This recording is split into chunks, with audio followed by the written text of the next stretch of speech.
পরিবারের মেয়ে মিলি। তার বাবা ছিলেন ধনী ব্যবসায়ী। মিলি যা চাইতো সে তাই পেত। দামি পোশাক, দামি খেলনা সবই তার হাতে তুলে দেওয়া হতো। তবুও সে খুশি হতে পারত না। একদিন সকালে তার মা রেহানা বেগম তাকে অনেক রকমের খাবার খেতে দিল, কিন্তু তা দেখে মিলি বলল, এইসব কি আম্মু? আমি তো এসব খাবার খাবো না। কেন মা? আমি আজ তো তোমার পছন্দের খাবারই রান্না করেছি। দেখো, পরোটা বানিয়েছি, খেয়ে দেখো মা। পরোটাগুলো একবারে রেস্টুরেন্টের মতোই স্বাদ হয়েছে। রেস্টুরেন্টের মতো স্বাদ?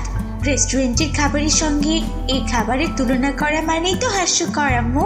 আমি আজ রেস্টুরেন্টে খাবো। এসব সাধারণ খাবার আমি খেতে পারবো না মা। মারে, বাসার খাবারই কিন্তু সবচেয়ে ভালো খাবার। আর বাইরের খাবার বেশি খেলে অসুস্থ হয়ে যাবে মা। অসুস্থ হব কেন? তুমি তো জানোই আম্মু, আমি আমার পছন্দের ছাড়া কোনো খাবার খাই না। এই বলে সে একে একে সব খাবার ঠেলে ফেলে দিল, যেন এগুলোর তার কাছে কোনো মূল্যই নেই। এরপর মিলি বলল, আম্মু চলো না, এখনই আমরা বাইরে যাই। তুমি না কাল বলেছিলে আজ আমি যা চাইবো তুমি আমাকে তাই দেবে। আমি আজ 5 তারা হোটেলের খাবার খেতে চাই আম্মু।